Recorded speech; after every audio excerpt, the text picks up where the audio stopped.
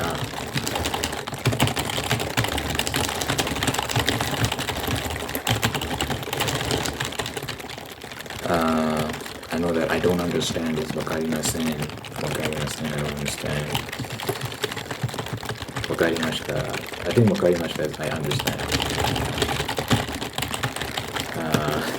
I know a very specific phrase. Shinjuku Ikiwa Doko desu ka? Where is Shinjuku Station? That Wadoko desu ka is where it is basically. And you can basically substitute anything into that. So you can say Starbucks Wadoko desu ka? Starbucks. I don't know how they say Starbucks in Japanese. Starbucks. You can substitute anything in there and then say Wadoko desu ka? And you're basically asking where is this place. And so, you know, I know basic things that in a pinch, in an extreme pinch, could help me. So you say, like, let's say I'm lost. I say, sumimasen, which is excuse me, sumimasen. And Shinjuku eki wa doko desu ka? Where is Shinjuku Station if I'm looking for a Shinjuku Station for whatever reason?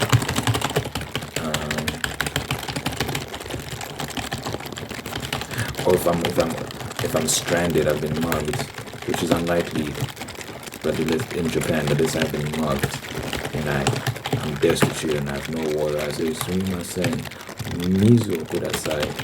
Mizu is water. I'm asking for water, please. Also, that would be extremely liberation.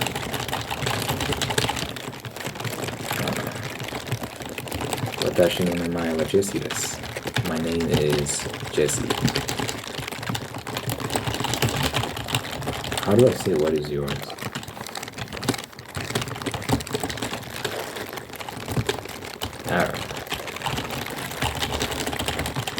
maybe I might wanna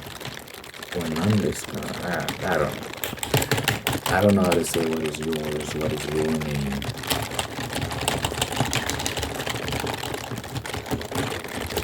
I know is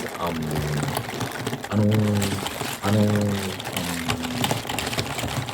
there's a bunch of phrases I know and things I feel like if I heard it I also understand what they were saying. So, I have a small vocabulary and I just want to build on that and that'll help for sure.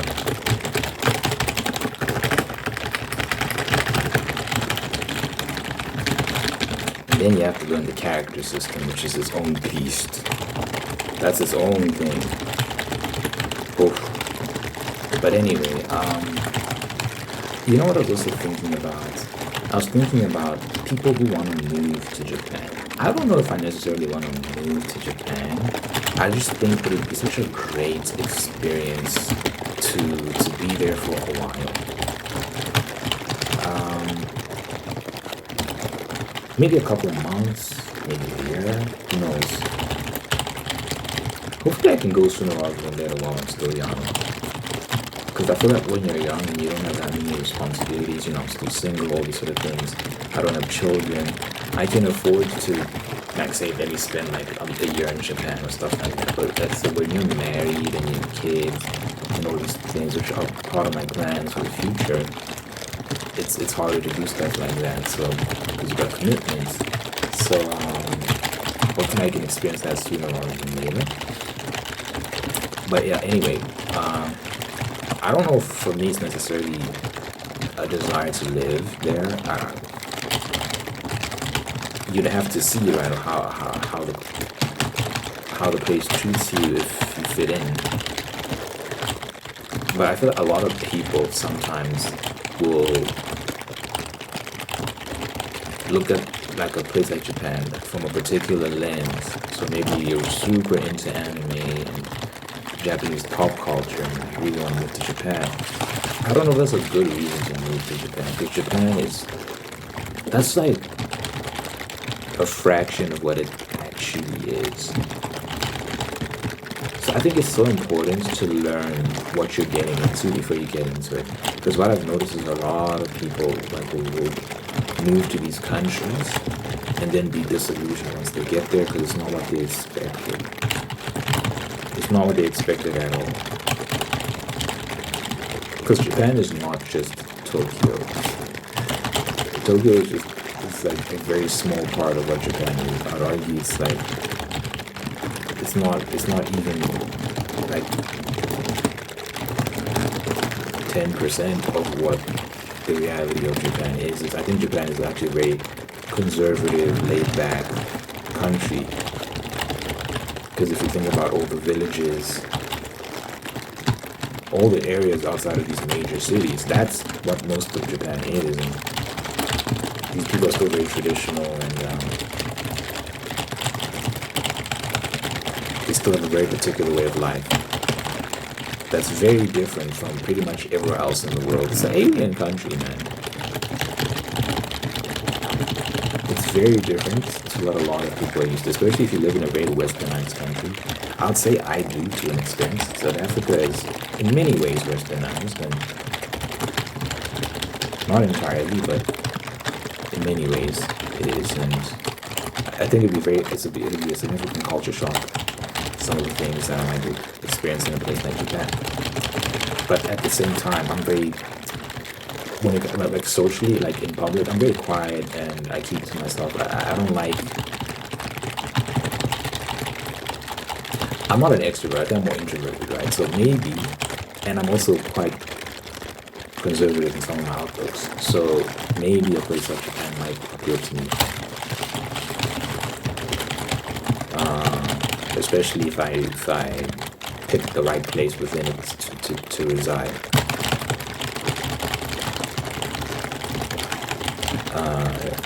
Maybe. But there's also that part of me that is creative, and Japan does appeal to that side as well. So, but there's just so much to consider. I come from a country, South Africa is 80% Christian. 80%. I think Japan is like 2% Christian, 1% Christian, less than 1%. I don't know. It's the difference could not be more stark. It could be like 99% Christian this side, 1% Christian that side, something like that. But anyway, you get what I'm saying. It's very dramatic the difference between the two countries.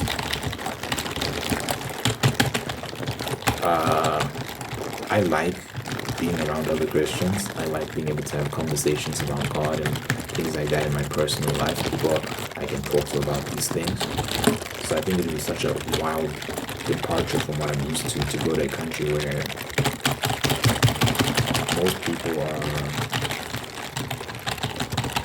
agnostic or, I think the vast majority is atheist. Not atheist in the Western sense where they're just, like, well, God, you. But it's just like, it's just going about their day and they don't really think about these things. And, they might casually participate in Shintoism or whatever, but they don't really think about it a lot of the time. And for me, I'll definitely like to be around other Christians.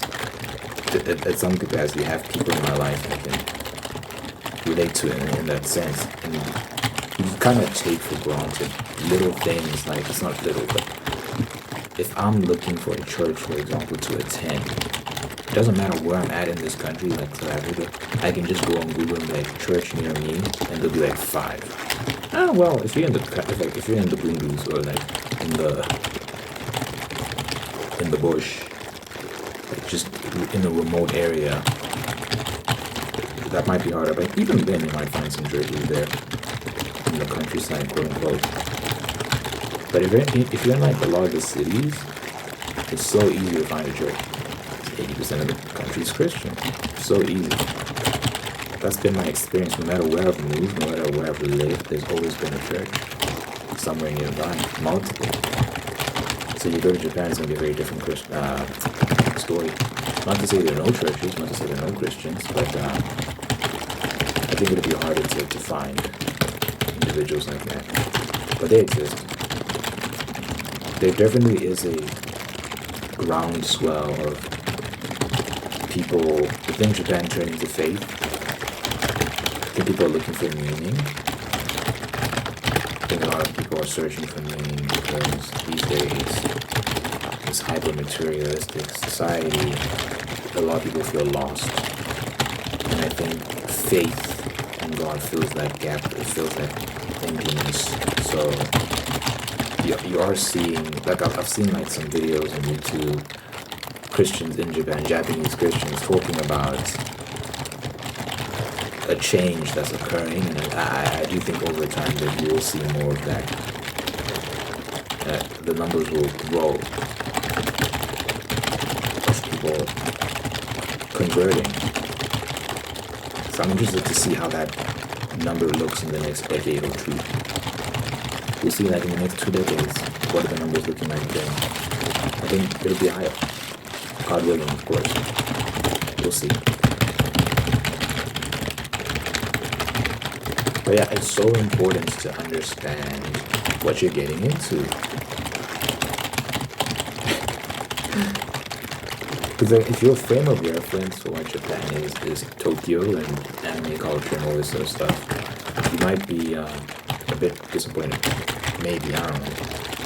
Like, do some of y'all know that gay marriage is not allowed in Japan? It's not allowed. It's illegal.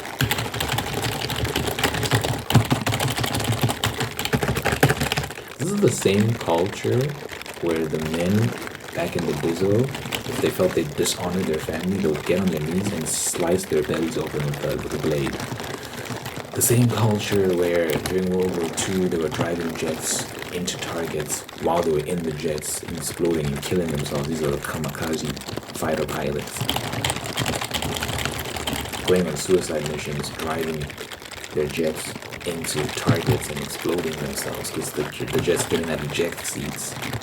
Those jets you couldn't eject, so you use the jet as a missile. Absolutely insane. The same people, by the way. The same culture. So, very hyper masculine and traditional, all those other things, and the culture is very potent. I mean, they've tamed themselves a lot since then. Thank God for that.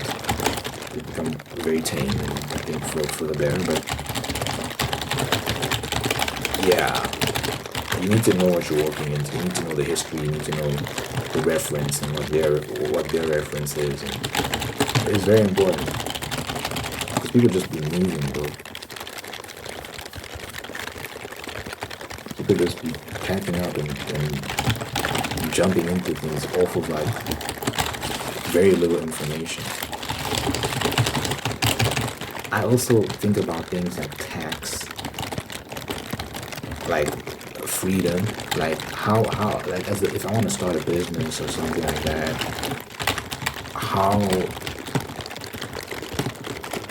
how much are they going to be on my back? And the answer is a lot. The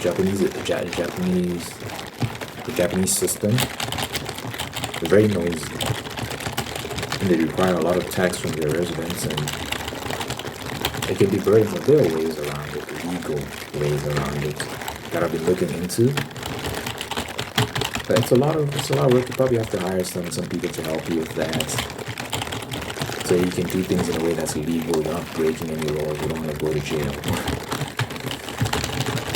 But there are ways to minimize your tax burden. In some cases, annihilate it completely, so you're paying zero taxes while still living in Japan. But I think the moment you start running a business there, the moment you start sowing seeds there, yeah, that the government's gonna come knocking with their hand out. Which I've always felt like it's theft. Like the government should relax. But regardless,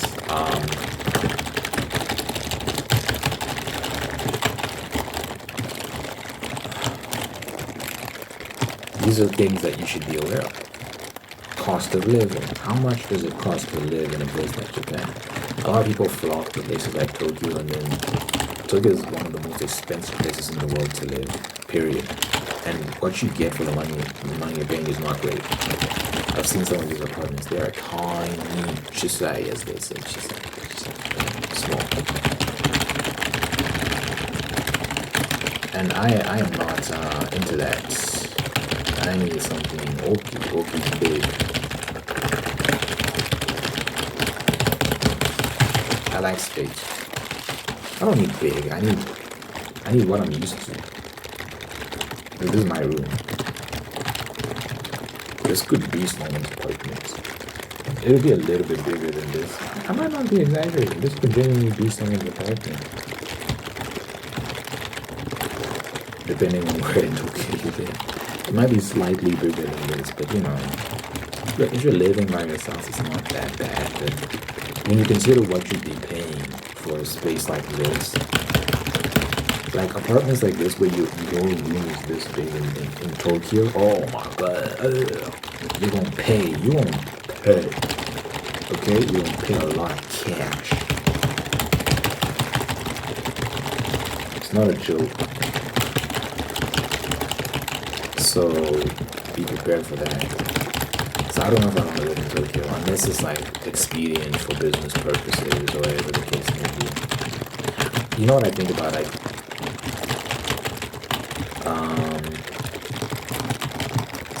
so if I want to set up a business, like a company where we make games and stuff like that, I feel like Tokyo is great because you can get a lot of talent there, all that sort of stuff. But at the same time, maybe I'll be outside, like just outside Tokyo or something.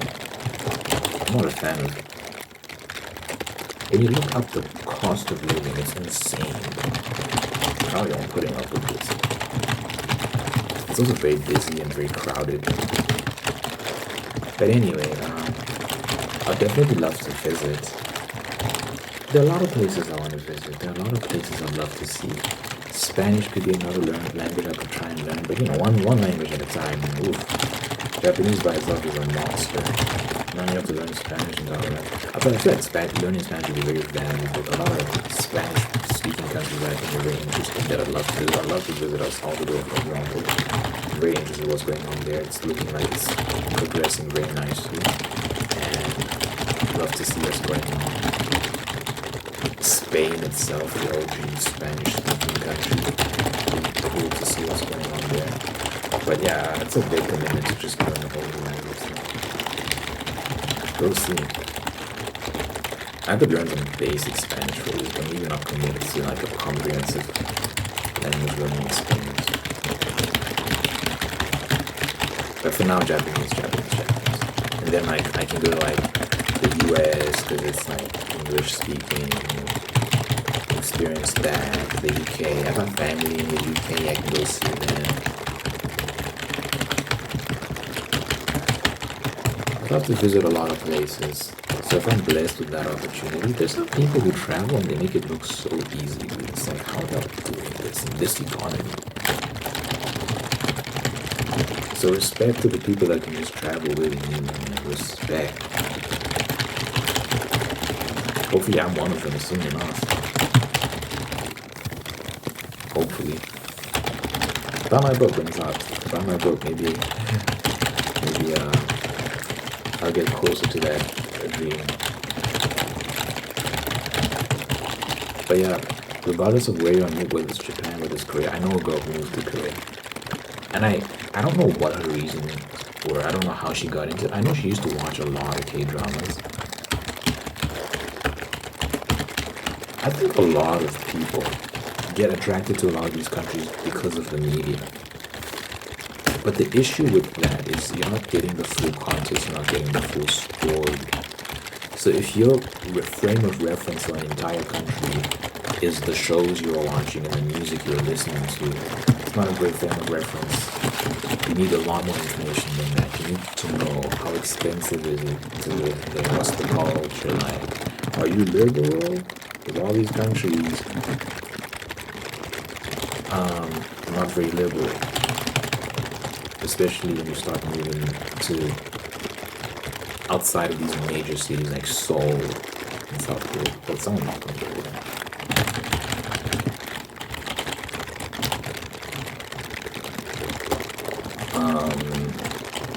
Yeah.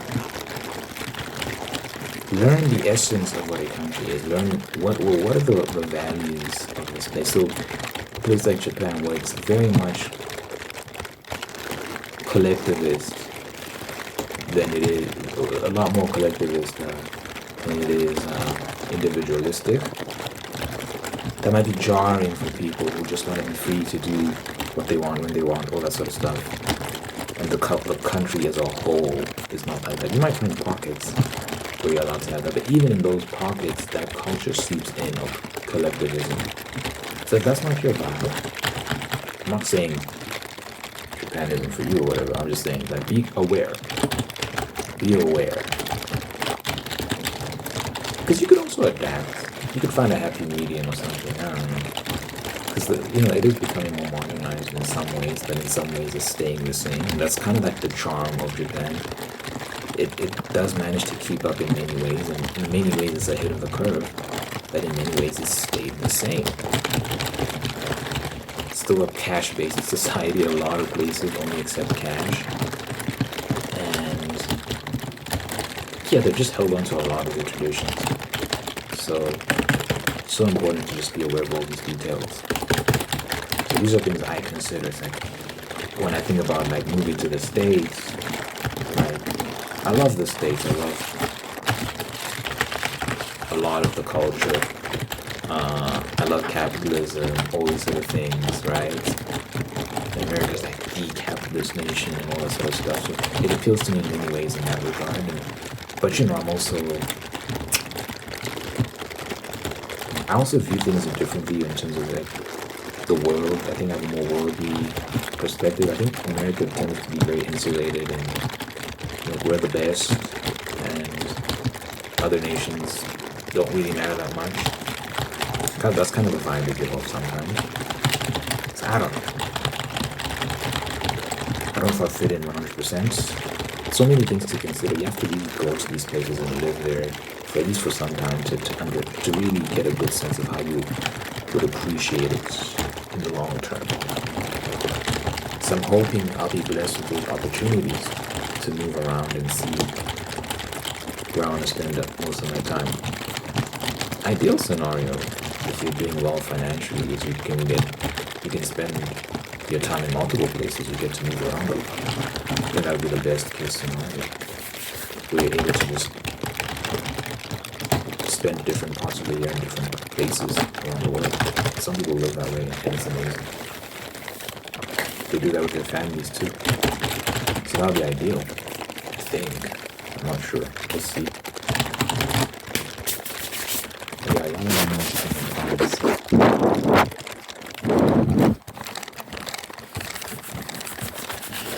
Let me know what you think in the comments. You know, I like to pray that these videos are different about a thing for this individual watching, so now that you can hold and you can guide and on a path towards peace, respect, and purpose. Thank you for listening. Spread some form for people in life. We love to take care of them. We do the absolute best out of them. Thank you for maintaining the ones that are there to do the same thing. Thank you for blessing this person with love and marriage, sustaining that love and marriage, and making very, very happy. Thank you for blessing this person with the spirit of gratitude so you can give thanks for all the wonderful things in life and make everything as divine peace, contentment, and attract even more blessings. Let your presence be found in this person's life, so let your God, let your real, let your love, them, may always be there for them, good health, long life, and happiness. Over this person, I pray in Jesus' name, I pray.